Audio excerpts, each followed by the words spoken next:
There's a whole list of different opportunities out there for young people, and today you've come along here to start a process of representing those young people, because you're going to be the voice that's going to talk to the council and tell us what young people want today. The council has a very big job in terms of providing services, and that can only happen if we provide the right services for everybody who's involved. And your job today will be about understanding your role, if you want to take on the elections, to have a say and tell the council what young people want, what young people need, and what's required of us to provide those services for you. The actual legislation, we need to change legislation. If there's a loophole, people will use it to get out of paying tax. Okay, Anika? Yeah, I agree with him. I think if there's a loophole, then you should take it. If I had a business, then I would take it myself. If Starbucks are taking it and the government isn't doing anything about it, then they're not in the wrong, the government's in the wrong. They're finding a loophole to get out of tax, and that would help Britain and help the country. Well, if Starbucks earn so much, why can't they just pay the tax? Now, I don't agree with them not paying tax, but they should pay a minimalised tax for what they're earning. You have huge chains where they aren't paying any tax, and then you have like the really small little coffee shops where are paying huge amounts of tax and they're really struggling. In times of austerity like this, everybody needs to be paying tax, especially the big companies who are investing in accountants to try and find all these loopholes. It's not sort of just a financial but a moral obligation of one of the UK's largest employers. I mean, the fact that sort of they're still seeking loopholes, I think is inexcusable. Hi Tom, how did you hear about this thing? I heard about it via school because someone in my school is actually the representative of the youth council, Jack Hill. Hello, so what's your name? My name's Kiaran. Hello, so how did you hear about this? We had a big assembly at school and it sounded quite interesting, and quite a lot of people, my friends suggested I did it as well as some teachers. Hello, what's your name? My name's Oscar Thorpe. Oh, hello Oscar, so how did you hear about this? I was attending an anti-bullying thing at, here with my school. What's your name? George Drayson. Hi George. So how did you hear about this?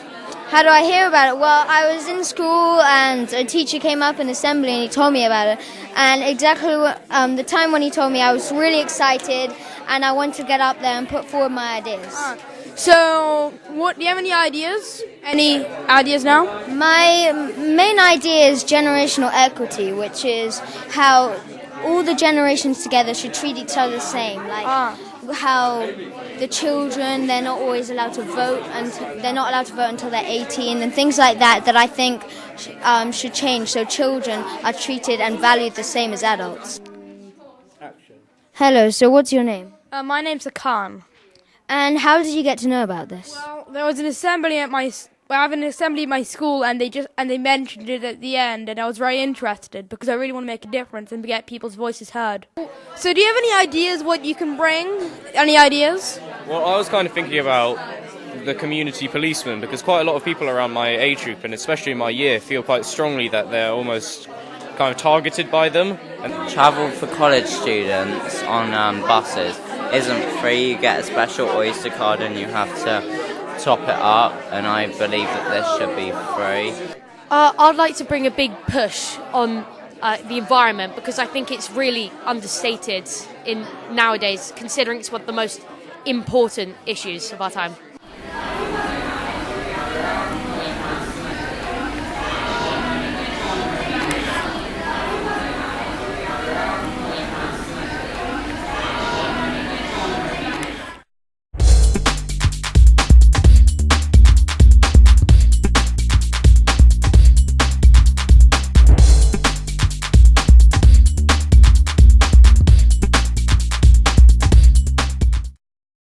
I'm a freelance trainer, so I'm here today to offer specialist training to support the candidates. We've got over 50 young people here who want to stand in the election.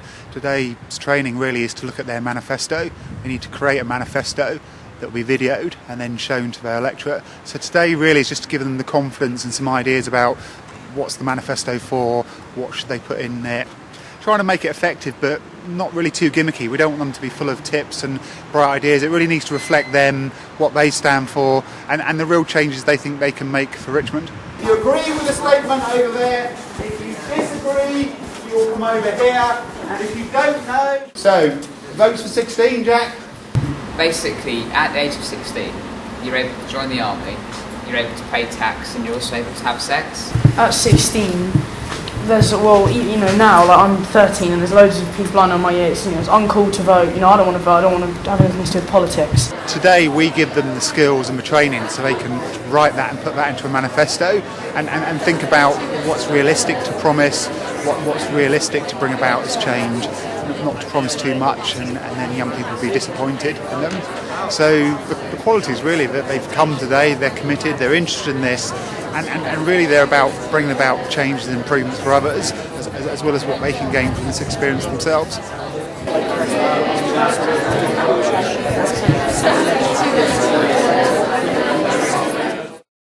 Did you enjoy your manifesto training today? Yeah, it was really fun. At the beginning, I wasn't sure if I'd be able to do my manifesto very well, but I actually did really well in my manifesto. I'm really pleased with what I've done here. So, what did you enjoy most about today?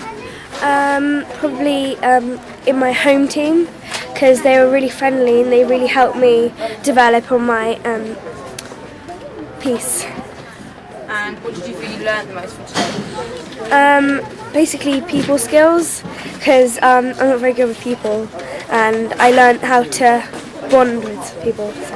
And are you looking forward to the youth council elections?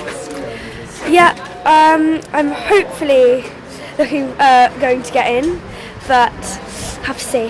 Yeah.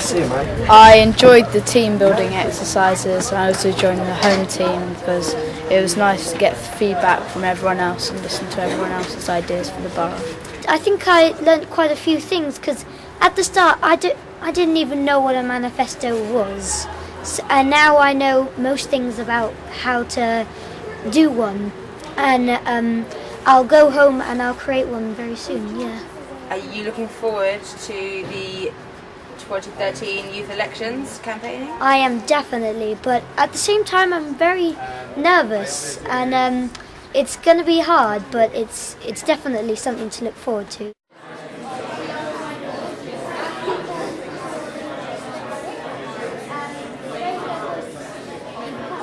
So young people who have embarked upon putting themselves up as candidates for the Richmond Youth Council and the UK Youth Parliament started a journey back in October, November last year, and the conclusion of the elections is just part of that journey, really. The next part of that journey will start when they start to receive training to equip them with the skills and the knowledge to be an effective Richmond Youth Councillor and UK Youth Parliament member. They will then start to develop projects, peer research, assessing what the needs of young people are in their individual quindrats, and then developing action plans to look at developing projects that are related to the outcomes of their peer research. We've got a really effective youth engagement strategy for Richmond, and they'll be at the forefront of that youth engagement strategy. You talked about that you should help people with lower incomes get into university, but what then happens, there are schemes like that already, and then there's the other end which the rich can afford, but the problem is the people in the middle who won't get any help from the government money-wise. How can you help that middle group? The middle, that kind of area, is able normally to afford to go to university, and if they're not, then you do have that kind of system in place. You're almost condemning the poor people to have the worst jobs, and you're leaving the rich people to have all the best jobs, so I think they should definitely be reduced. I think that what we need to support is an entrepreneurship program, like a DIY university. People should start doing university courses online. The media is exploding, and this is one way, a direction we should take for people who can't afford university. In 2 years, what do you want to see done about transport? What I've found throughout my experience is that transport is a very difficult issue to change. You need to try and approach, the leadership within TfL, and you have to sort of keep on petitioning them. A much more plausible suggestion would be to try and improve the efficiency of transport in London and on a national level. Yeah, there's a lot of areas around Richmond which really need improving in the transport scale. So like in Whitton, the 110, it should be improved, H22. The training that we have provided to the young people and the support that's been there for all the candidates who have participated in the elections has been paramount really to their to raising their confidence and self-esteem around them, I suppose, thinking for themselves that this is something that they could effectively do and do it really well. We've really helped them to, I suppose, develop that aspect of their personalities through public speaking, through exploring their own individual concerns, their needs, their issues, their aspirations in life. It's a long journey. And then we won't shut up. Has it been a good journey, James? It's been enjoyable, definitely. Yeah, I've enjoyed it very much. It's a lot more intense than the last election.